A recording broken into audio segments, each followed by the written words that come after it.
ओम शांति। आज 3 दिसंबर 2024 के साकार मधुर महावाक्य हैं। आज बाबा हमें सचखंड में चलने की तैयारी बता रहे हैं। सत्युगी दुनिया को सचखंड कहा जाता है। उस सचखंड में जाने के लिए ये स्मृति रहे कि हम बाबा के पास आए हैं मनुष्य से देवता बनने के लिए। तो हमारा खान पान बहुत शुद्ध पवित्र होना चाहिए। देवी देवताओं का भोजन शुद्ध होता है, सात्विक होता है। जिन्हें ये स्मृति रहती है कि हम बाबा के पास सचखंड के लिए आए हैं, उनका भोजन शुद्ध हो जाता है।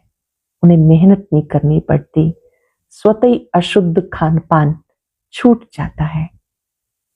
याद कराया बाबा ने, याद की यात्रा में अलबेले मत बनो। कई बच्चे याद की यात्रा में अलबेले हो जाते हैं। इसी से आत्मा पावन शुद्ध बनती है।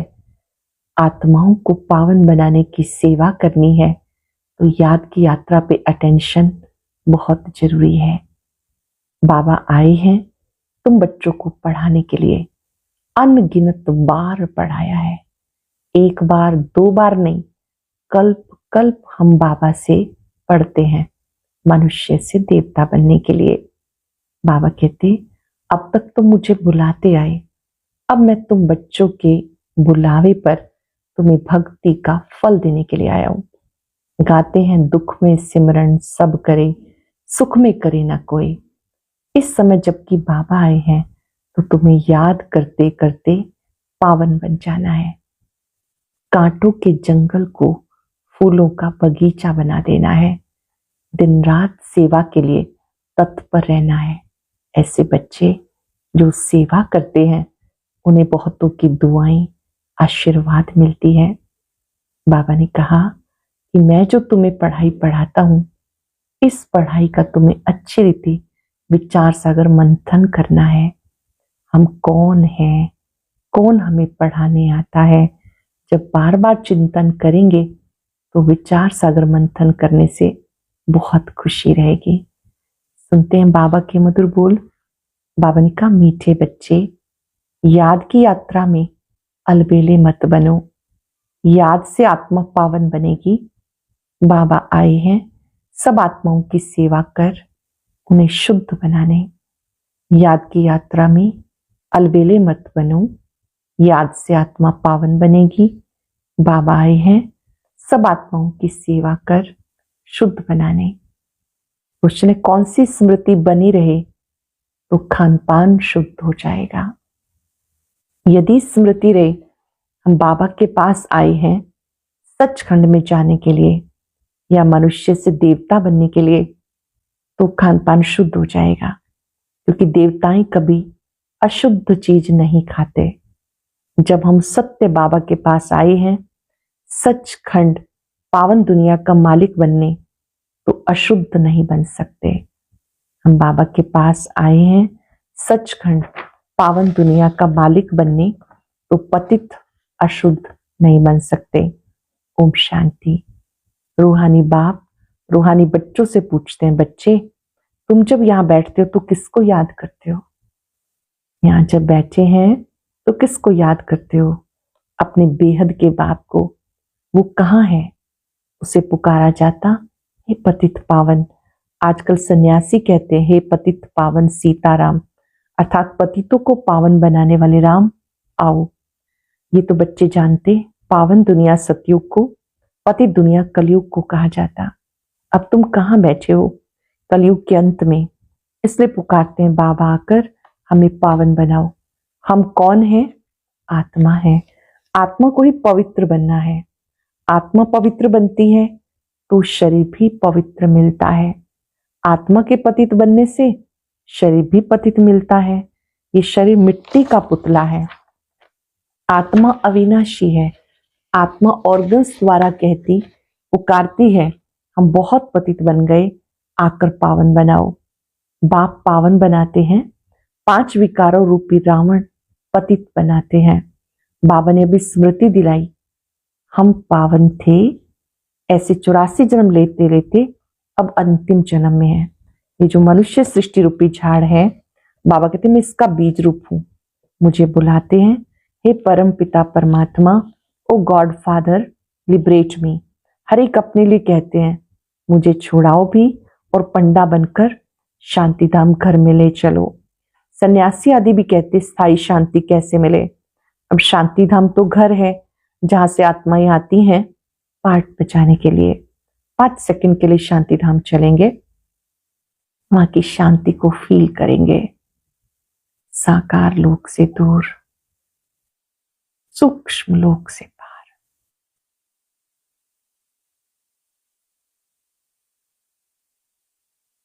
शांति धाम।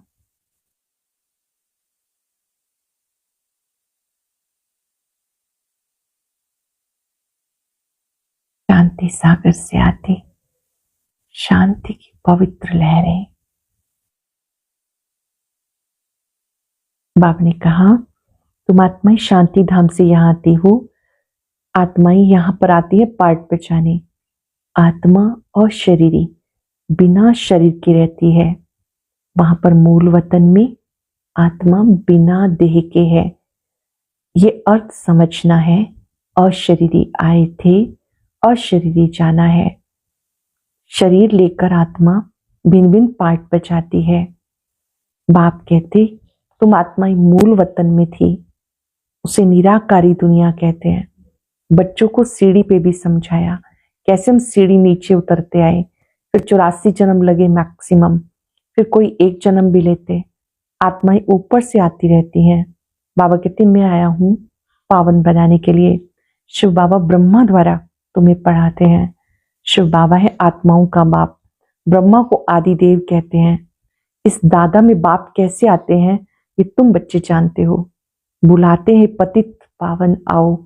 आत्माओं ने इस शरीर द्वारा बुलाया। मुख्य आत्मा है ना, यही दुख धाम।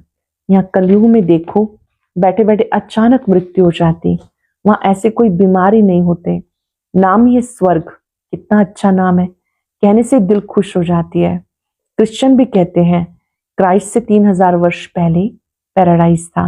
यहाँ भारतवासियों को कुछ भी पता नहीं, क्योंकि उन्होंने सुख बहुत देखा तो दुख भी बहुत देख रहे हैं। तमो प्रधान बने हैं। 84 जन्म भी इनके हैं। आधा कल्प के बाद फिर और धर्म वाले आते। अब तुम समझते हो आधा कल्प देवी देवताएं थे तो और भी कोई धर्म नहीं था। फिर त्रेता में जब श्री राम हुए तो भी इस्लामी बुद्धि नहीं थे। मनुष्य तो बिल्कुल घोर अंधियारे में है। कह देते दुनिया की आयु लाखों वर्ष है। बाबा ने क्या समझाया, पूरा चक्र ही 5,000 वर्ष का है। हर युग की आयु 1250 वर्ष है। इस सृष्टि चक्र निरंतर चलता रहता है। कलयुग हमें बड़ा इसलिए लगता है क्योंकि यहाँ दुखी हो जाते हैं और बाबा को बुलाते हैं। जब दुख का समय होता है तो समय हमें बड़ा लंबा दिखाई देता है। बाबा कहते इस समय ये कलयुगी दुनिया है। कहते हैं कलयुग छोटा बच्चा है, तुम समझते हो कलयुग पूरा हो, अब सतयुग आएगा, इससे तुम आए हो बाप से वर्षा लेने। तुम सब स्वर्गवासी थे, बाप आते हैं स्वर्ग स्थापन करने, तुम इस स्वर्ग में आते हो। बाकी सब शांतिधाम घर चले जाते, वह स्वीट होम। आत्माएं वहां निवास करती हैं, फिर यहाँ आकर पाठधारी बनती हैं। शरीर बिगड़ तो आत्मा बोल ना सके, वहां शरीर ना होने के कारण आत्माएं शांति में रहती हैं। फिर आधा कल्प है देवी देवताएं, सूर्यवंशी, चंद्रवंशी। फिर द्वापर कलयुग में होते हैं मनुष्य। देवताओं का राज्य था, फिर वो कहाँ गया किसी को पता नहीं। ये नॉलेज अब तुम्हें बाप से मिलती है, और कोई मनुष्य में नॉलेज होती नहीं। बाबा आकर मनुष्यों को नॉलेज देते हैं। शिव बाबा आते हैं नॉलेज देते हैं, जिससे मनुष्य से देवता बनते हैं। तुम ही आए हो मनुष्य से देवता बनने के लिए। देवताओं का खान पान अशुद्ध नहीं होता, वो कभी बीड़ी आदि नहीं पीते हैं। यहाँ के पतित मनुष्यों की तो बात मत पूछो, क्या क्या खाते रहते हैं, क्या क्या खाते हैं, क्या क्या पीते हैं, बात मत पूछो। बाबा समझाते भारत पहले सचखंड था, जरूर सच्चे बाप ने स्थापन किया होगा। बाप को ही ट्रुथ कहते हैं। बाबा कहते मैं ही इस भारत को सचखंड बनाता हूँ। तुम सच्चे देवताएं कैसे बन सकते हो ये भी तुम्हें सिखाता हूँ। कितने बच्चे यहाँ आते हैं, इसलिए मकान आदि बनवाने पड़ते हैं। मधुबन में कितने बच्चे आते हैं, इसलिए रहने का स्थान बनाना पड़ता। अंत तक भी बनते रहेंगे, बहुत बनेंगे। मकान खरीद भी करते हैं। शिव बाबा ब्रह्मा द्वारा कार्य करते हैं। ब्रह्मा हो गया सांवरा, क्योंकि बहुत जन्मों के अंत का जन्म है, फिर गोरा बनेगा। श्री कृष्ण का भी चित्र गोरा और सांवरा है। म्यूजियम में बहुत बड़े बड़े अच्छे चित्र हैं, जिस पर तुम किसको अच्छी रीति समझा सकते हो। यहाँ बाबा म्यूजियम नहीं बनवाते, इसे कहते टावर ऑफ साइलेंस। तुम जानते हो, हम शांति धाम अपने घर जाते हैं, हम वहां के रहने वाले हैं, फिर यहाँ आकर शरीर लेकर पाठ बजाते। बच्चों को पहले पहले निश्चय चाहिए, ये कोई साधु संत नहीं पढ़ाते। ये दादा तो सिंध का रहने वाला था, प्रजापिता ब्रह्मा जिनका नाम दादा लेखराज था, ये तो सिंध के रहने वाले थे। परंतु इसमें जो प्रवेश करके बोलते हैं वो ज्ञान सागर है। उनको कोई नहीं जानते, कहते गॉड फादर, परंतु कह देते उनका नाम रूप है ही नहीं, वो निराकार है, उनका कोई आकार नहीं।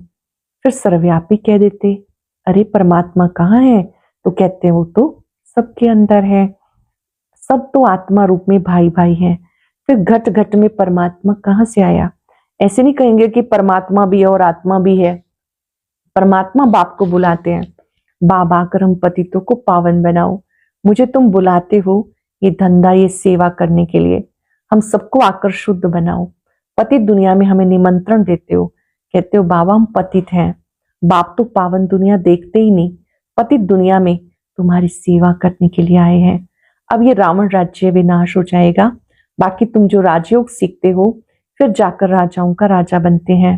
तुम्हें अनगिनत बार पढ़ाया, फिर 5,000 वर्ष के बाद तुम्हें पढ़ाएंगे। सतयुग त्रेता की राजधानी स्थापन हो रही है। पहले है ब्राह्मण कुल, प्रजापिता ब्रह्मा गाया जाता, जिसको एडम आदि देव कहते हैं। ये किसी को पता नहीं, बहुत यहाँ आकर सुनकर माया के वश हो जाते हैं। पुण्य आत्मा बनते, पाप आत्मा बन जाते। माया बड़ी जबरदस्त है, सबको पाप आत्मा बना देती। यहाँ कोई भी पवित्र आत्मा पुण्य आत्मा नहीं है। पवित्र आत्माएं देवी देवता थे, जब सब पतित बन जाते तब बाबा को बुलाते। अब ये है रावण राज्य, पतित दुनिया, इसे कहते कांटों का जंगल। सत्युग को कहते गार्डन ऑफ फ्लावर्स, वो फूलों का बगीचा। मुगल गार्डन में कितने फर्स्ट क्लास अच्छे अच्छे फूल होते हैं, अख के भी फूल मिलेंगे, परंतु इसका अर्थ कोई भी समझते नहीं। शिव के ऊपर अख क्यों चढ़ाते हैं ये भी बाबा समझाते। बाबा आते हैं तो बाबा कहते अपने अंदर की बुराइयां, कड़वाहट मुझे दे दो, तो उसी का प्रतीक हमने अक धतूरा चढ़ा दिया। मैं जब पढ़ाता हूं तो उसमें फर्स्ट क्लास मोतिये, कोई रतन ज्योत, कोई फिर अक के भी हैं, नंबरवार तो है ना। इसे कहा जाता दुख धाम, मृत्यु लोक। सत्युग है अमर लोक। ये बातें कोई शास्त्रों में नहीं, शास्त्र तो इस दादा ने पढ़े हैं। बाप तो शास्त्र नहीं पढ़ाएंगे, बाप तो खुद सदगति दाता है करके गीता को रेफर करते हैं। सर्वशास्त्र शिरोमणि गीता भगवान ने गाई, परंतु भगवान किसको कहते हैं ये भारतवासियों को पता नहीं। बाबा कहते हैं मैं निष्काम सेवा करता हूँ। बाबा कैसी सेवा करते हैं? निष्काम। तुमको विश्व का मालिक बनाता हूं, मैं नहीं बनता। स्वर्ग में तुम मुझे याद नहीं करते हो, दुख में सिमरण सब करे, सुख में करे ना कोई। इसको दुख सुख का खेल कहते हैं। स्वर्ग में और कोई दूसरा धर्म होता ही नहीं, वे सब आते हैं बाद में। तुम जानते हो अब इस पुरानी दुनिया का विनाश हो जाएगा, नेचुरल कैलेमिटीज, तूफान आएंगे जोर से, सब खत्म हो जाएंगे। तो बाप अब आकर बेसमझदार को समझदार बनाते हैं। बाबा ने कितना धन माल दिया था, सब कहाँ गया? अब कितने इंसॉल्वेंट बन गए। भारत जो सोने की चिड़िया था वो क्या बन गया? फिर पतित पावन बाप आए हैं, राजयोग सिखा रहे हैं। वो है हठयोग, ये राजयोग। ये राजयोग दोनों के लिए है। वो हठयोग सिर्फ पुरुष सीखते हैं। हठयोग मतलब घर बार छोड़ के चले जाते हैं, तो वो केवल पुरुष कर पाते हैं। यहाँ तो बाबा कहते घर गृहस्थ में रहते, पुरुष हो या नारी, दोनों को ही पवित्र बनना है। बाबा कहते पुरुषार्थ करो, विश्व का मालिक बन के दिखाओ। अब इस पुरानी दुनिया का विनाश होना है, बाकी थोड़ा समय। ये लड़ाई अंतिम लड़ाई है। ये लड़ाई शुरू होगी तो रुक नहीं सकती। ये लड़ाई शुरू ही तब होगी जब तुम कर्मातीत अवस्था को पाएंगे और स्वर्ग में जाने के लायक बन जाएंगे। बाबा फिर भी कहते, बच्चे याद की यात्रा में अलबेले नहीं बनना, सावधानी, इस याद की यात्रा में अलबेले नहीं बनना, इसी में माया विघन डालती है। अच्छा, मीठे मीठे सिख के हृदय बच्चों प्रति माता पिता बाप दादा का याद प्यार गुड मॉर्निंग। रूहानी बाप की रूहानी बच्चों को नमस्ते। रूहानी बच्चों के रूहानी बाप दादा को याद प्यार नमस्ते, गुड मॉर्निंग। शुक्रिया बाबा, शुक्रिया। धारणा के लिए सार, बाप द्वारा अच्छी रीति पढ़कर फर्स्ट क्लास फूल बनना है। कांटों के इस जंगल को फूलों का बगीचा बनाने में बाबा की पूरी मदद करनी है। कर्मातीत अवस्था को प्राप्त करने व स्वर्ग में ऊंच पद का अधिकार प्राप्त करने के लिए याद की यात्रा में तत्पर रहना है, अलबेला नहीं बनना। बाप द्वारा अच्छी रीति पढ़कर फर्स्ट क्लास फूल बनना है। कांटों के इस जंगल को फूलों का बगीचा बनाने में बाबा की पूरी मदद करनी है।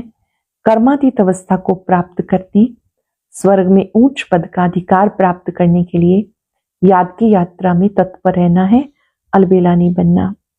वरदान है, अपने मस्तक पर सदा बाप की दुआओं का हाथ अनुभव करने वाले मास्टर विघ्न विनाशक भव।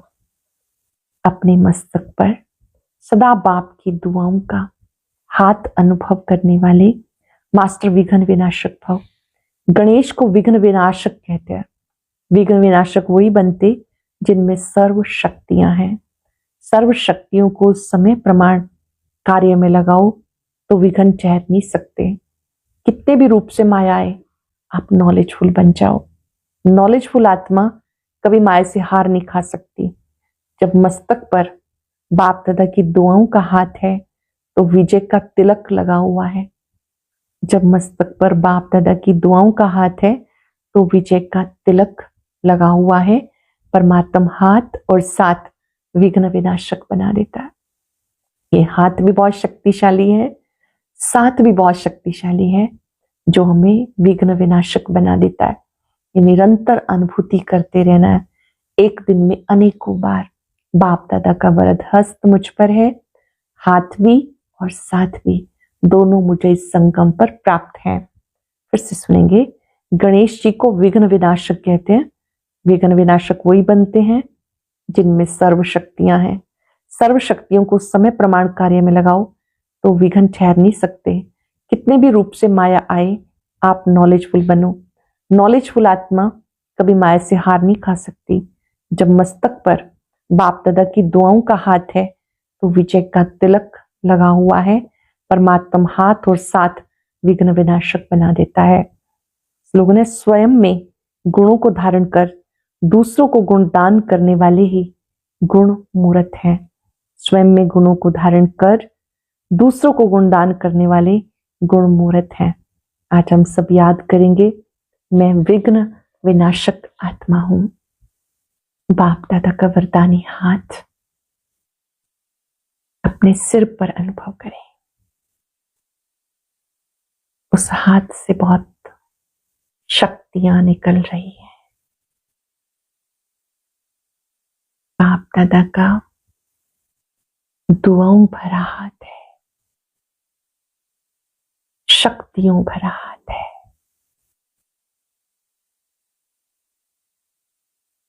बाप दादा का ये हाथ, ये साथ मुझे शक्ति प्रदान कर रहा है। इन सर्व शक्तियों से मैं आत्मा निर्विघ्न बनती जा रही हूं। सब विघ्न समाप्त।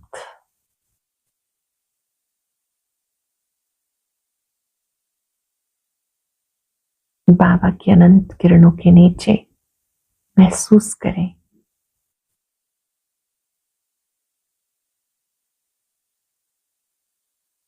सब विघ्न समाप्त। भले विघ्न आए और जाएं, मेरी स्थिति को ना हिलाएं। ये निर्विघ्न स्थिति है।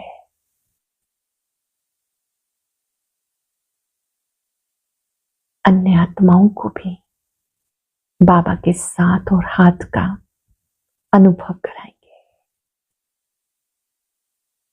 कल्प में एक बार ये साथ और हाथ मिलता है। ये साथ और हाथ देने वाले बाबा, आपका शुक्रिया, बेहद का शुक्रिया, बेहद का शुक्रिया।